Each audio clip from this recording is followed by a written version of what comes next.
Rádio Rosário.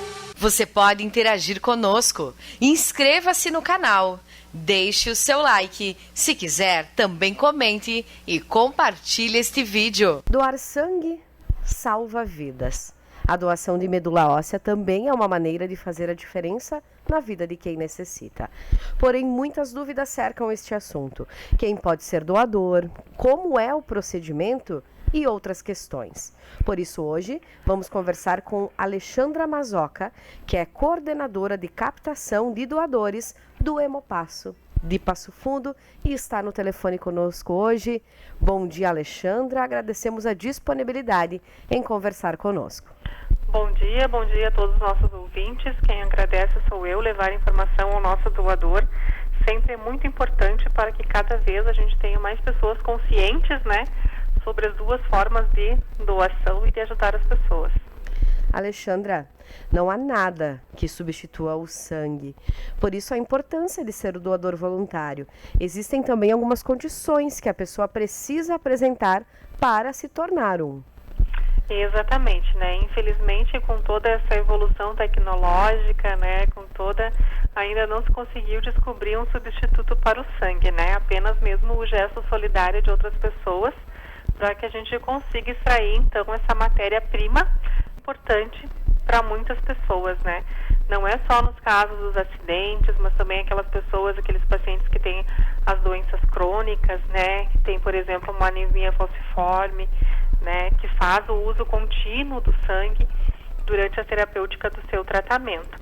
E sim, né? Existem vários critérios, né? Hoje a nossa legislação ela é bastante ampla, né, com relação a isso, porque a gente tem um compromisso, claro, de salvar a vida dos pacientes que precisam de sangue, mas a gente também precisa cuidar, né, da saúde e da integridade do nosso doador. E é por isso que hoje a legislação, né, ela é bastante restritiva, né, para assegurar essa saúde, então, essa garantia, né, de que vai estar tudo bem com o nosso doador. E é claro que os critérios básicos são aqueles, né, que vai da idade, que hoje ela já foi ampliada, né, de 16 anos a 69 anos. O menor de idade, entre 16 e 17 anos, ele deve vir acompanhado do pai ou da mãe, ou portando uma autorização formal em cartório. Quem vai doar a primeira vez também pode doar até 60 anos, ou seja, aquele doador que nunca doou, pode fazer a sua primeira doação até 60 anos. Quem já for um doador regular de sangue pode doar, então, até 69 anos. Tem que pesar acima de 50 quilos, tem que estar alimentado, né? Que muitas pessoas, às vezes, pensam que por extrair o sangue, por ter a questão dos exames também, é necessário jejum. Muito pelo contrário, a pessoa tem que vir bem alimentada. Para fazer a doação de sangue, tem que ter dormido bem à noite, por exemplo, evitar bebida alcoólica, né? Ter um cuidadozinho com a saúde. Também tem aqueles impedimentos temporários que agora, né, na questão da gripe, não pode doar. O período gestacional também não pode. A mãezinha que está amamentando, né, vai poder doar 12 meses após o parto. Quem fez piercing, tatuagem. A moda entre as mulheres agora, né, a famosa maquiagem definitiva, Sim. Também tem que aguardar 1 ano, né? Então são todos esses critériozinhos assim que vão avaliando. Outras questões como vacinação, o uso de medicamento, procedimentos cirúrgicos, tudo isso é avaliado então durante a triagem clínica, para saber se esse doador vai poder ser um doador ou não. Quem tiver alguma dúvida específica quanto a isso, a gente tem um canal de WhatsApp, né, para esclarecer dúvidas pontuais de doadores, né? Assim também de evitar que as pessoas se desloquem até o Hemocentro, né, e não consigam doar, que é o 54984347353. E Alexandra, você que está aí no dia a dia, tendo contato com essas pessoas que se tornam doadores, mas muitas pessoas deixam de ser voluntário desse ato tão generoso, de amor, por conta do medo.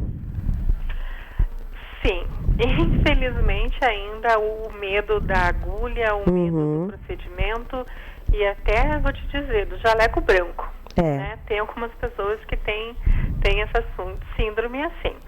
E sim, né? Mas o fator, acho que tempo. As pessoas hoje estão com uma vida tão corrida que acaba deixando o tempo passar. Muitas pessoas que vêm, às vezes, aqui fazer a doação e a gente diz, nossa, faz tanto tempo que você não vem, já passou 2, 3 anos, as pessoas dizem, nossa, já faz tudo isso, eu nem percebi, né? Então, eu acho que a gente está, assim, essa aceleração na nossa rotina diária que muitas vezes dificulta, né? Se a gente não programa aquela questão, um tempinho na nossa agenda para fazer isso, a gente acaba deixando mesmo, né? A gente diz assim que vai levando, o ano passa, né? Olha só, já estamos quase no final de fevereiro, né? E a gente não viu o ano passar, não viu o início do ano iniciar. Então, essa questão de corrida também. Outra questão também, que as pessoas deixam um pouco de fazer a doação, assim, é por conta do trabalho. Né? Tem muitas empresas que ainda não apoiam a doação de sangue como deveria, né? E acaba prejudicando. Muitas vezes o funcionário vem fazer a doação de sangue, por mais que ele tenha, né, o direito legal da folga no trabalho no dia da doação, algumas empresas acabam descontando vale alimentação, acabam descontando, né, alguns benefícios, e isso, é claro, a gente sabe que qualquer, né, valor hoje em dia significa muito no orçamento familiar. Então, algumas pessoas deixam sim de fazer a doação por conta disso, né, pelo medo, muitas vezes até de ser prejudicada no seu emprego. Então, a gente precisa, nesse momento, contar cada vez mais, né, com a sensibilidade das empresas, né, do empregador, né, que nos auxilie. Hoje a gente tem empresas, né, que fazem o procedimento ao contrário, né? A própria empresa organiza os doadores, né, vem fazer doações regulares, por exemplo, assim, BRF Marau, né, faz as doações regulares conosco praticamente todos os meses. Eles mesmos organizam, né, os seus funcionários de modo a não prejudicar o fluxo de trabalho, e com isso eles têm então um controle, né, de quando esse funcionário vai estar fazendo falta, e em contrapartida estão nos auxiliando, estão fazendo bem, né, sem olhar a quem, como a gente costuma dizer. E Alexandra, dentro das recomendações, você falava há quanto tempo você não veio fazer a doação de sangue. Existe também, digamos assim, um tempo determinado para fazer doações ao longo da vida, né?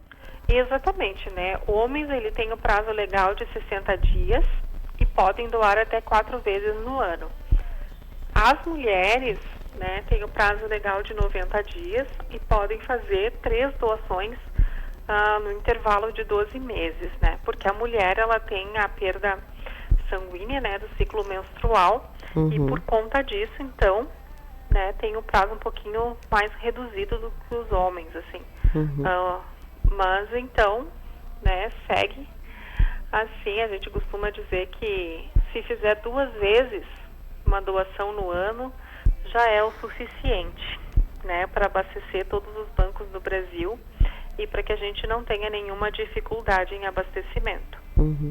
Além da possibilidade de doação de sangue para salvar vidas, o cidadão também pode ser doador de medula óssea. Esse também é um assunto que gera muitas dúvidas e que gostaríamos também de esclarecer em parte.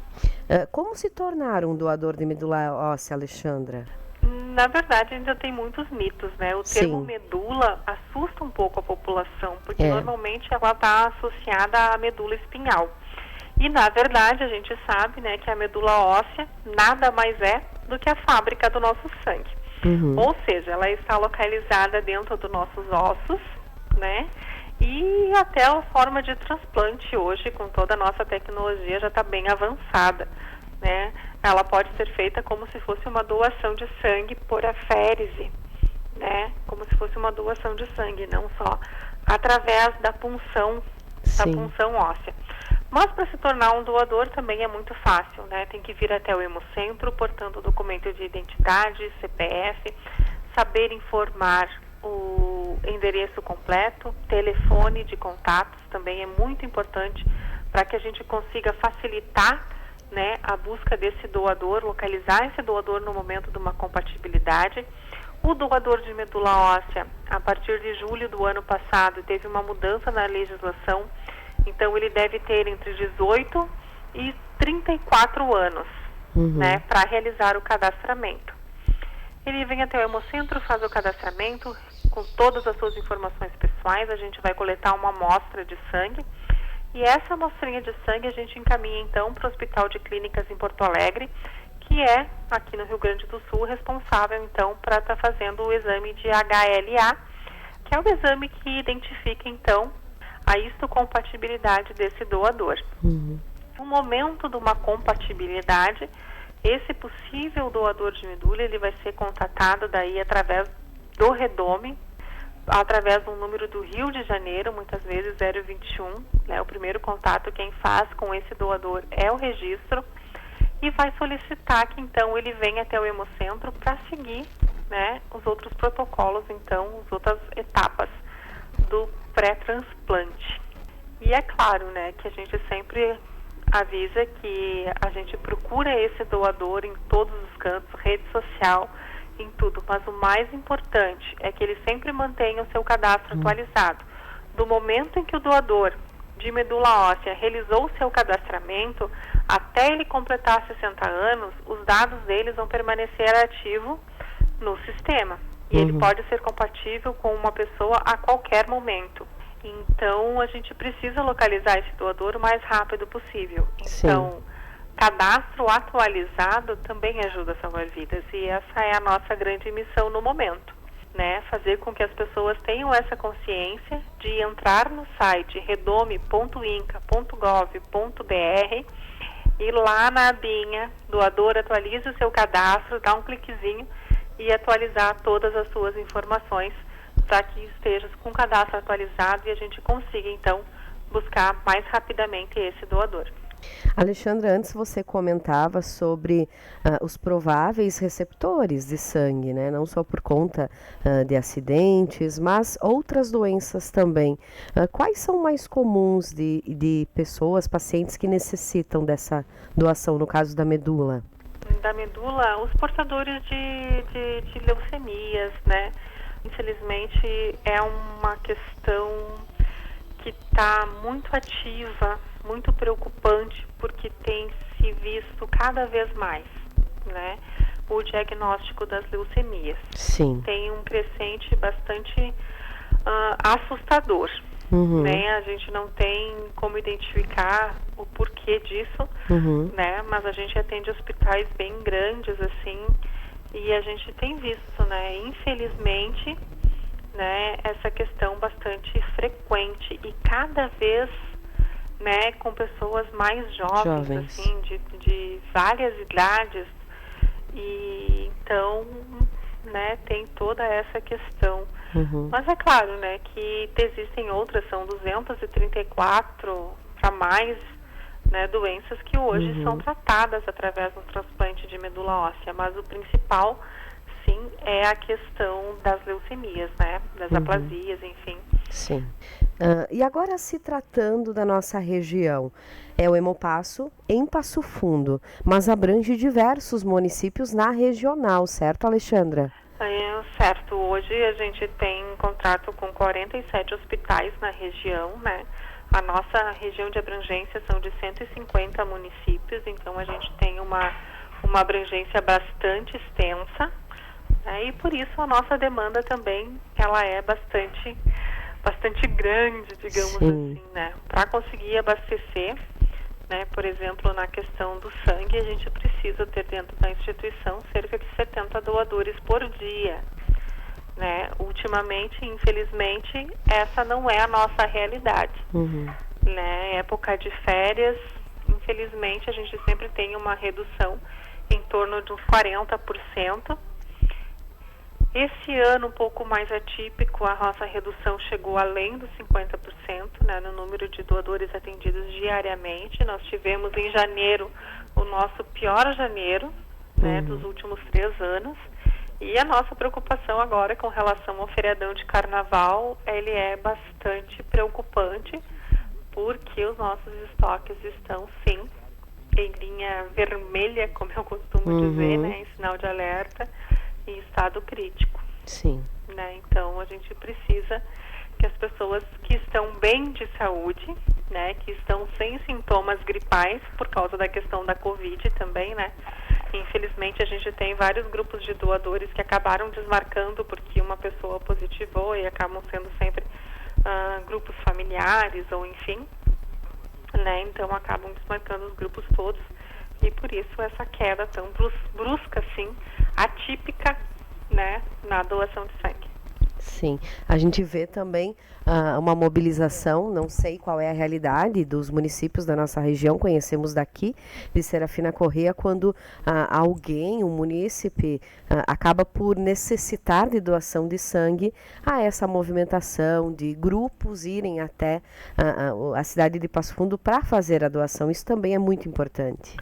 Exatamente, né? Mas infelizmente as coisas acontecem assim. Né? As mobilizações acontecem quando alguém precisa e, na verdade, o que a gente precisaria é que as mobilizações acontecessem de forma voluntária, para no momento em que aquela pessoa precisar de sangue, o sangue estiver pronto na geladeira, né? Para ser distribuído para o hospital e para o paciente utilizar. Porque as pessoas pensam, né, que chegou, doou e o sangue correu para o hospital para ser transfundido. E na verdade não. Na verdade o sangue ele percorre um caminho, né? Tem toda a questão da sorologia que precisa ser realizada, né? A gente aqui no Hemocentro a gente realiza 7 testes e outros 3 testes são realizados pelo Hemocentro de Florianópolis em Santa Catarina, né? Que realiza todos os testes de ácidos nucleicos, né, que procuram DNA de vírus, né, para o Rio Grande do Sul, Paraná e Santa Catarina. Então, os testes todos são concentrados em Florianópolis. Então, pensa que essa amostra de sangue do nosso doador, ela tem que viajar até Florianópolis, né, o Hemocentro tem que processar essas amostras para depois chegar os resultados em Passo Fundo, para depois essa bolsa de sangue conseguir ser dispensada, então, para os hospitais. Então, tudo isso leva um tempo. Sim. Até o nosso horário de atendimento, né, precisou ter essa modificação na questão do horário, também por uma questão de logística, por conta dessas amostras que precisam viajar, para que a gente consiga mandar o maior número de amostras e ter esses resultados no menor tempo possível. Então, assim, é uma logística tão gigantesca que a gente faz um esforço tão grande, mas se a gente tivesse voluntários todos os dias, né, que as mobilizações acontecessem assim antes da emergência, seria mais né? fácil. Tudo seria mais tranquilo. Sim. Nós conversamos com a Alexandra Mazoca, que é coordenadora de captação de doadores de sangue e medula óssea do Hemopasso de Passo Fundo. Alexandra, nós queremos agradecer a tua disponibilidade, os esclarecimentos também à população e gostaria que você encerrasse falando aqui da importância, então, como você vinha falando, de tornar-se o doador voluntário e também os números de contato que estão à disposição das comunidades para saberem mais e se dirigirem então ao Hemopasso de Passo Fundo. Eu acho que assim, a principal importância da doação de sangue é claro, né, que é sempre salvar uma vida. Eu acho que às vezes a gente se torna até um pouco redundante nessa questão, mas é realmente isso, né? É salvar a vida, né? Ser solidário e ter essa consciência de que o meu gesto hoje pode fazer a diferença na vida de até 4 pacientes, né? Porque a gente sabe que a doação de sangue, ela não vai para um único paciente específico, ela pode ser os hemocomponentes, né, transfundidos em até 4 pessoas. Então, que a gente tenha essa consciência e de que a doação, ela precisa ser voluntária e regular. Como eu mencionei, né, 2 vezes ao ano, se 3% da nossa população fosse doadora voluntária de sangue, nenhum banco no Brasil precisaria de campanhas emergenciais, não precisaria de fazer as reposições, porque os bancos estariam abastecidos de acordo, né? Hoje, o nosso atendimento, ele acontece por agendamento, para facilitar a organização do nosso serviço e também para os doadores. Como a gente recebe pessoas de vários lugares, para não ter muita demora no atendimento e correr o risco, né, de duas caravanas chegarem junto ao mesmo tempo e a gente não conseguir dar conta de atender todo mundo, porque infelizmente a gente tem uma capacidade, né, que nos restringe um pouquinho. Então, se a gente tem essa organização, nos facilita também pela questão da produção dos hemocomponentes. Então, o agendamento, ele pode ser realizado através da central telefônica, né, através do 54 33 11 14 27 ou do 54 33 11 5555 ou pelo site, né? E, como eu disse, esclarecendo dúvidas, né, a gente tem o canal do WhatsApp, que se a pessoa fez algum procedimento cirúrgico, tomou alguma medicação, pode então estar esclarecendo pelo 549-8434-7353.